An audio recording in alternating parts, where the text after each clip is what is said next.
জোটে ফেরার বিষয়ে যা জানালো চরমোনাইয়ের দল, ফাঁকা ৪৭ আসন নিয়ে যে সিদ্ধান্ত জানালো জামায়াত। আমাদের চ্যানেলটি সাবস্ক্রাইব করে পাশেই থাকুন।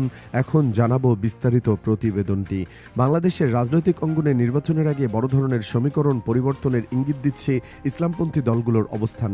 বিশেষ করে জামায়াতে ইসলামের নেতৃত্বাধীন ১১ দলের নির্বাচনী জোট থেকে চরমোনাই পীরের দল ইসলামী আন্দোলন বাংলাদেশ বেরিয়ে যাওয়া এ ঘোষণা নতুন করে প্রশ্ন উঠেছে, এ বিচ্ছেদ কতটা চূড়ান্ত নাকি এটি দরকষাকষের কৌশল।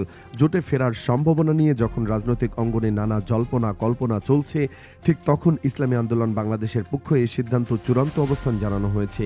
কি ঘটেছে? গত ১৬ জানুয়ারি ইসলামী আন্দোলন বাংলাদেশ আনুষ্ঠানিকভাবে ঘোষণা দেয় তারা ২৬৮টি আসনে এককভাবে নির্বাচন করবে এবং হাতপাখা প্রতীকে মাঠে থাকবে। এর মধ্য দিয়ে কার্যত জামায়াতের নেতৃত্বাধীন ইসলামপন্থী ঐক্য থেকে তারা নিজেদের আলাদা করে নেয়। এই ঘোষণার পরপরই রাজনৈতিক মহলে শুরু হয় আলোচনা। এই সিদ্ধান্ত কি চূড়ান্ত নাকি শেষ মুহূর্তে আবারও সমঝোতার সম্ভাবনা আছে? জামায়াতের অবস্থান, ঐক্যের দরজা খোলা। এই পরিস্থিতিতে বাংলাদেশ জামায়াতে ইসলামীর সেক্রেটারি জেনারেল অ্যাডভোকেট এহসানুল মাহবুব জুবায়ের স্পষ্ট করে জানান, ইসলামী আন্দোলনকে ফেরাতে উচ্চ পর্যায়ের আলোচনা এখনও চলমান। জামায়াতের পক্ষ থেকে জানানো হয়, ফ্যাসিবাদ বিরোধী আন্দোলন এবং ইসলামপন্থী শক্তির বৃহত্তর স্বার্থে ঐক্য এখনও জরুরি। এই অবস্থানকে রাজনৈতিক বিশ্লেষকরা দেখছেন জামায়াতের পরিণত কৌশলী রাজনীতির উদাহরণ হিসেবে। কারণ জামায়াত চায় আদর্শিক ঐক্য বজায় রাখতে, বিভক্ত ভোটের সুবিধা যেন বিরোধী শক্তি না পায়। এনসিপির বক্তব্য, আশাবাদ ছিল জোটের অন্য শরিক দল ন্যাশনাল সিটিজেন পার্টি এনসিপি এর নির্বাচন পরিচালনা কমিটির চেয়ারম্যান আসিফ মাহমুদ প্রকাশ্যে ঘোষণা করেন, ইসলামী আন্দোলন শেষ পর্যন্ত আবারও জোটে ফিরবে। তার মতে রাজনীতিতে শেষ কথা বলে কিছুই নেই, জাতীয় স্বার্থ ঐক্য প্রয়োজন। এতেই প্রয়োজন স্পষ্ট যে জামায়াত নেতৃত্বাধীন জোটের ভেতরে ইসলামী আন্দোলনের ফেরার বিষয়ে ইতিবাচক মনোভাব ছিল।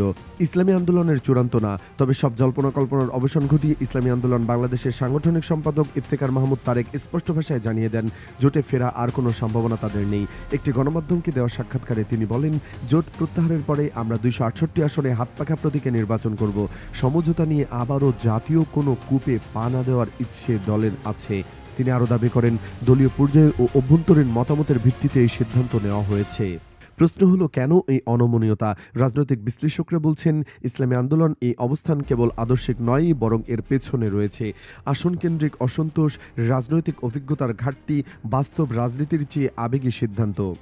অনেকের মতে অতীত ইসলামী আন্দোলন একাধিকবার শেষ মুহূর্তে কৌশল বদলেছে, ফলে তাদের বর্তমান বক্তব্যকে কেউ কেউ পুরোপুরি বিশ্বাসযোগ্য মনে করছে না। জামায়াত বনাম ইসলামী আন্দোলন পার্থক্য কোথায়? জামায়াতে ইসলামী দীর্ঘদিন ধরে সংগঠিত রাজনৈতিক কাঠামো, আন্তর্জাতিক যোগাযোগ, নির্বাচনী অভিজ্ঞতা, আন্দোলন ও সংসদীয় রাজনীতির সমন্বয়, এই চারটি দিকে এগিয়েছে।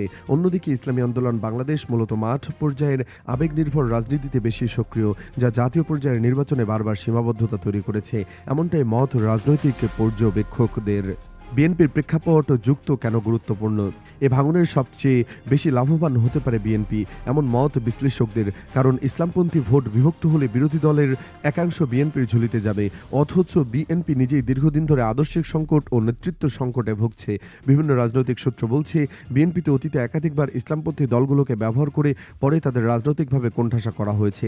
বিশ্লেষকরা বলছেন, জামায়াতের নেতৃত্বাধীন ঐক্য দুর্বল হলে সেটির সুবিধা নেবে বিএনপি, যারা অতীতে জামায়াতকে আন্তর্জাতিকভাবে একঘরে করতে ভূমিকা রেখেছে। ইসলামী আন্দোলনের জন্য ঝুঁকি কোথায়? এককভাবে ২৬৮ আসনে নির্বাচন করা ইসলামী আন্দোলনের জন্য সাংগঠনিক চাপ, অর্থনৈতিক ব্যয়, কেন্দ্রীয় প্রচারণার ঘাটতি, এই তিনটি বড় চ্যালেঞ্জ তৈরি করবে। রাজনৈতিক ইতিহাস বলছে, ভোট ব্যাংক থাকা এক জিনিস, আসন জেতা অন্য জিনিস। জামায়াতের অবস্থানকে অনেকেই দেখছেন পরিণত বাস্তববাদী দীর্ঘমেয়াদী রাজনৈতিক কৌশল। অন্যদিকে ইসলামী আন্দোলনের সিদ্ধান্তকে বলা হচ্ছে আবেগ নির্ভর, ঝুঁকিপূর্ণ, রাজনৈতিক বাস্তবতা বিবর্জিত। চরমোনাই পীরের দল ইসলামী আন্দোলন বাংলাদেশের জোটে না ফেরার কথা বললেও রাজনীতিতে শেষ অধ্যায় লেখা হয় ভোটের দিন। তবে এটুকু স্পষ্ট, জামায়াতে ইসলামী এখনও ঐক্যের পক্ষে, ভাঙনের দায় এড়াতে চায়। ইসলামপন্থী শক্তিকে বিভক্ত না করাই তাদের কৌশল। শেষ পর্যন্ত কে লাভবান হবে, জামায়াতের ঐক্যের রাজনীতি না ইসলামী আন্দোলনের একক অবস্থান, নাকি সুযোগ সন্ধানী বিএনপি, তা নির্ধারণ করবে সময় ও ভোটার। এদিকে বাংলাদেশের রাজনীতিতে ফের বড় মোড়। জামায়াতে ইসলামীর নেতৃত্বাধীন ১১ দলীয় নির্বাচনী জোট থেকে সরে গেল চরমোনাই পীরের দল ইসলামী আন্দোলন বাংলাদেশ। এই এই সিদ্ধান্ত শুধু একটি জোট ভাঙনের ঘটনা নয়, বরং এটি আসন্ন জাতীয় নির্বাচনকে সামনে রেখে ইসলামী রাজনীতির ভেতরের বিভাজন, কৌশলগত ভুল এবং নেতৃত্ব সংকটের স্পষ্ট প্রতিফলন বলে মনে করছেন রাজনৈতিক বিশ্লেষকরা। গত 16 জানুয়ারি ইসলামী আন্দোলন বাংলাদেশ হঠাৎ করে ঘোষণা দেয় তারা আসন্ন জাতীয় নির্বাচনে 268টি আসনে এককভাবে হাতপাকা প্রতীকে প্রতিদ্বন্দ্বিতা করবে। এই ঘোষণার মধ্য দিয়ে কার্যত শেষ হয়ে যায় জামায়াতে ইসলামের নেতৃত্বাধীন 11 দলীয় ইসলামপন্থী নির্বাচনী জোটে তাদের অংশগ্রহণ। এর আগে দীর্ঘ সময় ধরে এই জোটকে ইসলামপন্থী রাজনীতির একটি ঐক্যবদ্ধ প্ল্যাটফর্ম হিসেবে তুলে ধরার চেষ্টা করা হচ্ছিল। কিন্তু শেষ মুহূর্তে এসে ইসলামী আন্দোলনের সরে দাঁড়ানোর প্রশ্ন উঠেছে। এটা কি কৌশলগত ভুল নাকি নেতৃত্বের অতিরিক্ত আত্মবিশ্বাস? জামায়াতে ইসলামের অবস্থান। জোট থেকে ইসলামী আন্দোলন বেরিয়ে যাওয়ার পর সংযত ও সংগঠিত প্রতিক্রিয়া দেখিয়েছে জামায়াতে ইসলামী। জামায়াতে ইসলামীর সহকারী সেক্রেটারি জেনারেল এহসানুল মাহবুব জুবাইর স্পষ্টভাবে জানিয়েছেন, ইসলামী আন্দোলন জোটে না আসায় 47টি আসন ফাঁকা হয়েছে। সেখানে আগামী 2-1 দিনের মধ্যে 10 দলের প্রার্থী চূড়ান্ত করা হবে। তিনি আরও বলেন, আমরা চাই একটি সমন্বিত বাস্তবভিত্তিক ও জনবান্ধব নির্বাচনী ইশতেহার। সে লক্ষ্যে আলোচনা এগোচ্ছে। জামায়াতের পক্ষ থেকে জানানো হয় 22 জানুয়ারি ঢাকা থেকে আনুষ্ঠানিক নির্বাচনী প্রচার শুরু হবে, যা 10 ফেব্রুয়ারির মধ্যে শেষ করার পরিকল্পনা রয়েছে। রাজনৈতিক বিশ্লেষকদের মতে ইসলামী আন্দোলন সরে গেলে জামায়াতের নেতৃত্বাধীন জোট সাংগঠনিকভাবে দুর্বল হয়নি, বরং অনেক ক্ষেত্রে আরও সংহত ও কৌশলী অবস্থানে যাচ্ছে।